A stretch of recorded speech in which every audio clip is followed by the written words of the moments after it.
Hey everybody, what is going on? I am Maximus Rex and this is Big Baby Reviews. Today's Keith Giffen Day, so we're taking a look at Ambush Bug number 4, cover dated September 1985. This is the last issue of the miniseries that I'll be reviewing, although, newsflash, going to be putting out a comics haul video pretty soon.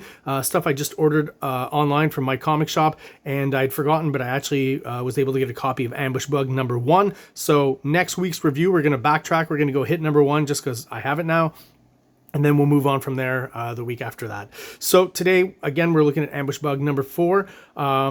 Starting with the cover, pretty cool image here. This whole design of, a character up close, some sort of, cutting, stabbing implement in their hand, a sword, a knife, a claw, and the reflection of another character from our point of view, right, looking at the cover. Where did that start? Does anyone know out there? If you do, let me know in the comments. I always thought the classic Wolverine on the Hulk cover, you know what I'm talking about. What am I trying to say? The Todd McFarlane cover on the Incredible Hulk, guest starring Wolverine. That's what I should be saying. Right, Wolverine's holding up the claws. You could see the Hulk's reflection in his claws. I thought that was kind of the original, but of course, in art, everything that's old is new again, so you think it's original, but it's not. So this design definitely reminded me of that, and again, I have to assume that then maybe this is inspired by something else. Again, if anyone knows where the origins of that image come from, let me know in the comments. I'd certainly be interested in finding out. If anyone knows, who was the first to innovate and do that kind of thing on a comic book cover. But it makes for a striking cover. It looks really cool. And this character, Scarab, you're going to see inside more of him, obviously. But there's something about his design that I really like. Not a character that caught on, obviously. I have no real idea or context exactly who he is. Does he appear in this miniseries? I don't remember seeing him in issues 2, 3, and 4. Issues 2 and 3, maybe in issue 1. I was coming back in issue 4. Maybe we'll find out, I guess, next week. Yeah, just something about his design I think is pretty cool. So we're gonna crack her open, have a look inside, and look at more Scarab in there as well.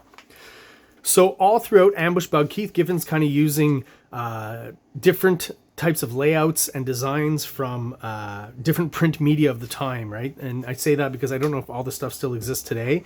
I mean, it probably does, but very limited quantities. Most people get their media through digital means, of course, today. But things like crossword puzzles, comic strips. Here he's kind of doing a play on a diagram, right? Insects here.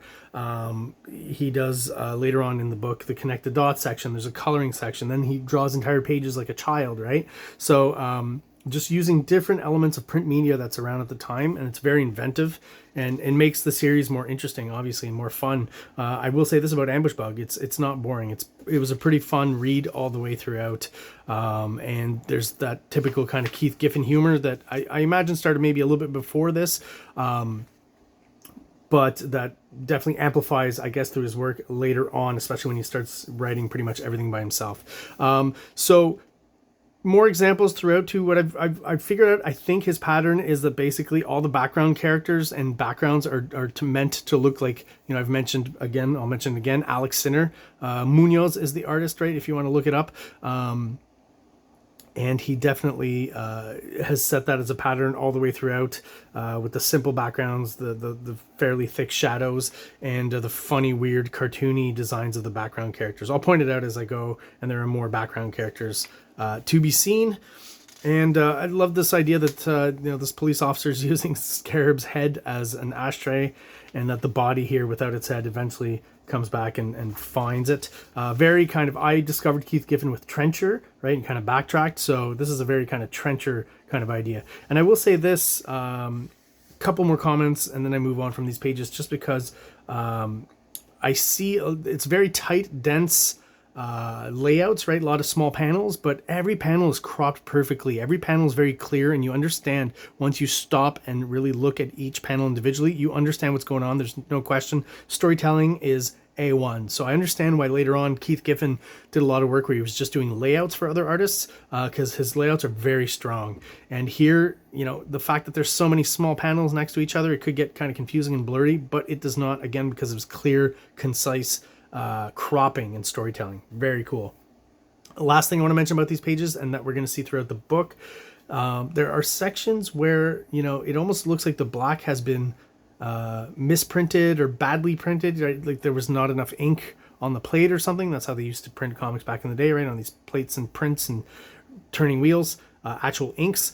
But then there are other sections where the black is pretty full, like right here. You can see it. This one here is full, and it looks like typical, actually really good printing here as well. So I feel like, you know, as we go throughout the book, there are certain little sections where that happens. Either it's a mistake or, you know, I have to think there's maybe a conscious choice or decision that Keith Giffen made, or someone in you know, the production or something, where you know, he purposely had sections be fully black and others not. I don't know for sure. I could be wrong on that, but it does give it a different kind of aesthetic that I think works actually throughout. You know, it doesn't bother me throughout the. It's almost like an extra added tone. You've got the pure black, and then you've got that kind of gives you a lighter, for lack of a better term, lighter black, or just kind of like a gray. So it gives you an extra tone all the way throughout that I think works really well. Again, just genius cropping. I love it. I love the style here because it's starting to very early on, but there's a lot of aspects that I see in this Ambush Bug miniseries that I follow through to Trencher. Trencher is kind of my guidepost when I talk about Keith Giffen. A lot of the way he's laying stuff out and composing the image and cropping and all that really does remind me of what he's doing with Trencher, obviously with a different aesthetic, but the composition is very similar. So other examples here, background characters with those funny shaped heads, right? It almost feels like, you know, I've done these exercises before where you just draw a random shape. You know, it could be anything, could be, you know, square, a pear shape, whatever it is. Like this guy's head here is, you know, that makes no sense really if you think about it, but it's very exaggerated and cartoony. And yeah, so you just draw a blob of a shape and then you add a face to it. I feel like that's almost an exercise he's doing all throughout this comic. Again, you see the background characters right over here.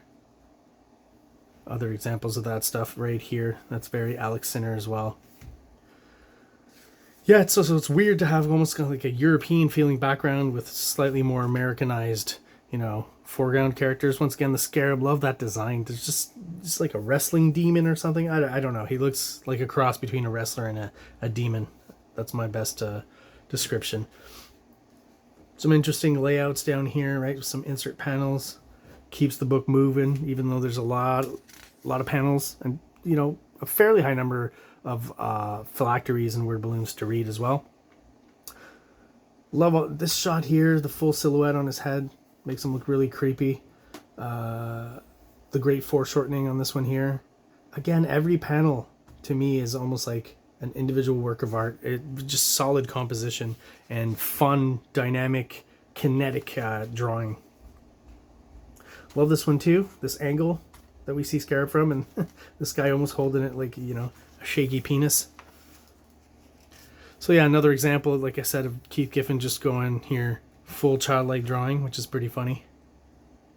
And he does it well, right? He doesn't overcomplicate things, and again, it's still readable, which is very important, because when you're a young kid and you draw kind of like this, the one thing you can't say is that things are confusing and it's hard to read. You understand what's going on in those images. Only later do some of your art teachers corrupt your mind and tell you you're not drawing right. There's just, yeah, graphically the way he's treating Scarab here just reminds me so much of Trencher and some of the cast shadows he would throw on people's faces and stuff. So he was doing that early on here in 1985. This is pretty interesting, right? Where he walks through the panel and then he's in another panel just with negative. I feel like this would have been even better if, yeah, you just take out this line, and have it just be fully, you know, negative space with the border. So this is what I'm talking about, right? The connect the dots kind of aspect that he's got here. And these are like, from the point of view of an artist doing a monthly comic with a deadline, these pages are just super smart, right? This probably took, you know, maybe at the most an hour, half an hour to an hour to draw, and boom, you got 2 pages done. So we get to this page and it's almost like another cover within the book that's hinting at the fact that this is the last issue. It's not going to continue, right? So, you know, being dramatic about it to try to sell the book, The Death of Ambush Bug. And down here, of course, Ambush Bug doesn't agree. And, you know, it's asking that they think of something else to market the last issue. Some more Alex Sinner characters. It's just, yeah, so funny and surreal. If you know the reference, again, look it up. You'll see it right away. Another one here. This is not typical Keith Giffen kind of drawing, right? There's definitely a European feel to it. I mean, some characters like really get simplified. This one's pretty interesting, but like how, you know, who draws that? But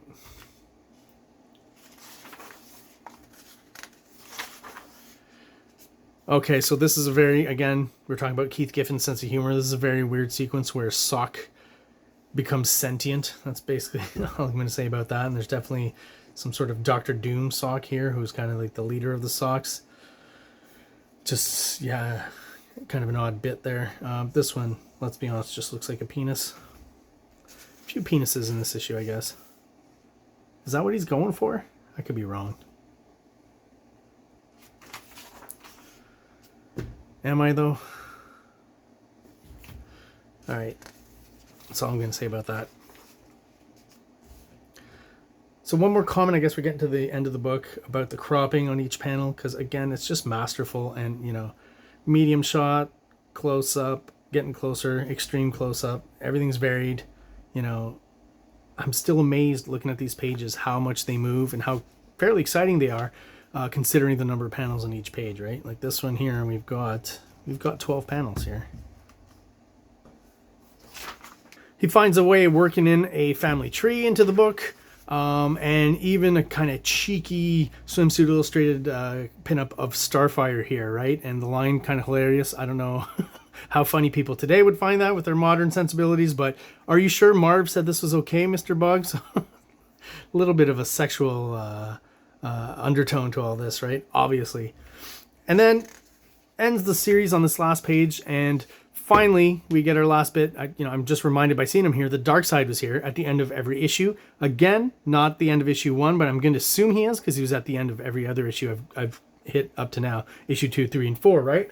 And I had asked either, I think it was at the end of issue 3, last review, is, you know, there going to be some sort of actual resolve to this plot line of Darkseid being there, or is it just basically Keith Giffen trolling us? An early example of trolling, in this case through comic books, through monthly comic books.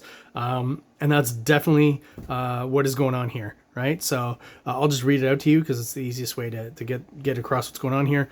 Oh, hello, I'm glad you could come. Thanks to you, my miniseries was a major success. What? Oh, him, right? As if we're asking, what about Darkseid, right? Which we are. Yes, you're absolutely right. We've been promising you a Clash of the Titans for 4 issues now. Well, this is it. Up and at 'em, Darkseid. Time to give the folks their money's worth. What did you call me? Wow, you dirty dog. Take that. And boonks. You probably recognize this, right?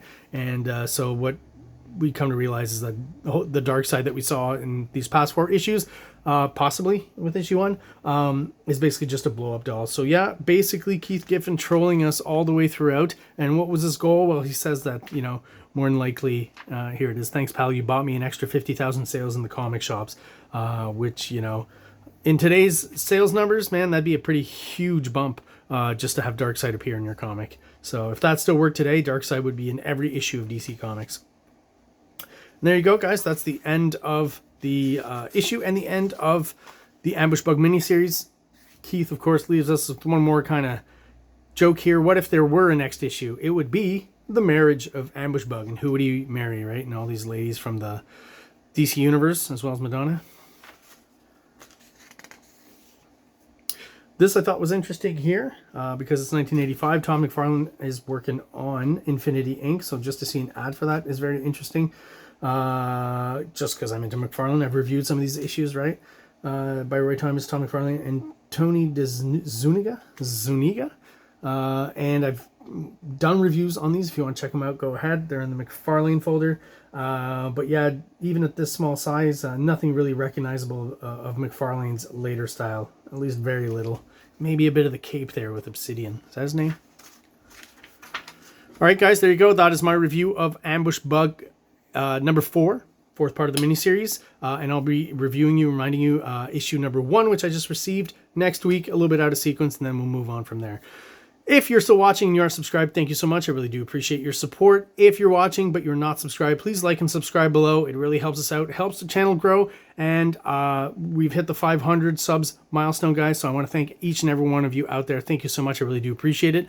And hopefully upward and onwards a little faster to our next milestone of 1,000 subs. If you know anyone who's interested in this kind of stuff, let them know and ask them to check out the channel and to subscribe.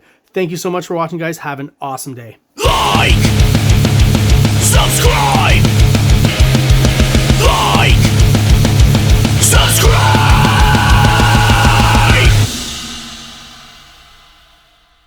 King Comics presents Big Baby, Volume 1, Issues 1 to 13, 204 pages of story and art. King Comics also presents Star Crasher one-shot, 32 pages, cosmic sci-fi surrealist adventure. You can find these fine comics at KINGCOMICS.CA, at MaximusRex13 on Instagram, or on Facebook, MaxRex or Big Baby.